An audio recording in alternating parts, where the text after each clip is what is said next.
My name is Craig Allen. I am the president of the U.S. China Business Council. Thank you for asking about the semiconductor export control measures and other sanctions activities of the United States on high-tech activities and trade. The sanctions and the export controls apply only to a relatively small part our bilateral trade. If we wanted to be generous, we could say 10%. And the other 90% is operating pretty freely of any of the controls put on the high-tech technology sector.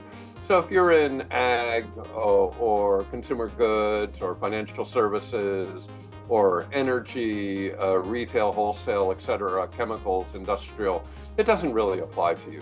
But it is very important to the high technology sectors where it does apply.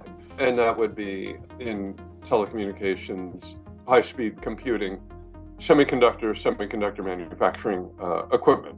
And there, what we have seen is kind of contradictory and paradoxical trends where there is a huge amount of trade, but that trade, those trade flows are being constricted and are flowing into, if you will, the lower technology rungs, the industry.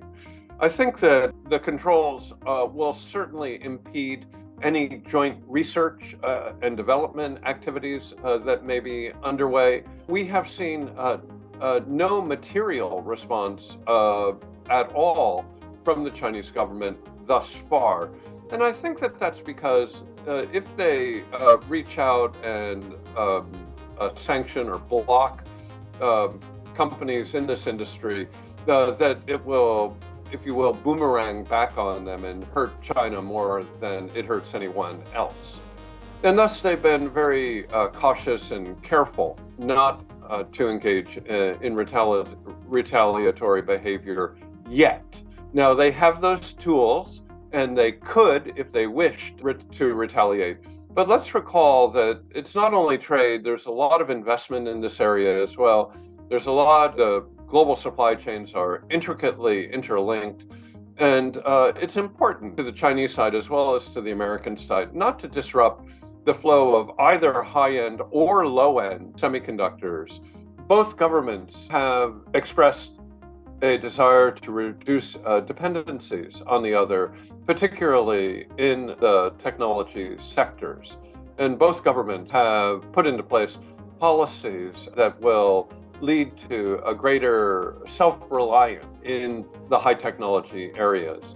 Now, AI is unique in this regard because unlike semiconductors, where there's a relatively small number of companies involved, AI is everywhere and it affects everyone, and it is predominantly a civilian technology developed by civilians for civilian purposes.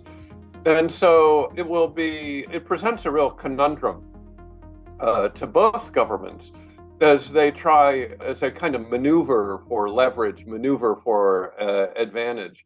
Are they able to control both trade and investment in AI-related products, companies, and industries?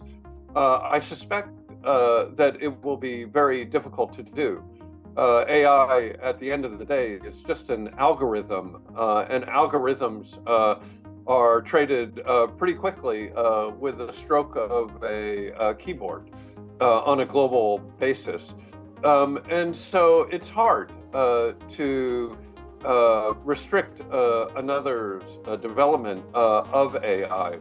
So it will be fascinating to watch both governments grapple with a rapidly developing technology, with a regulatory framework that's very 20th century for an industry that's very much 21st century.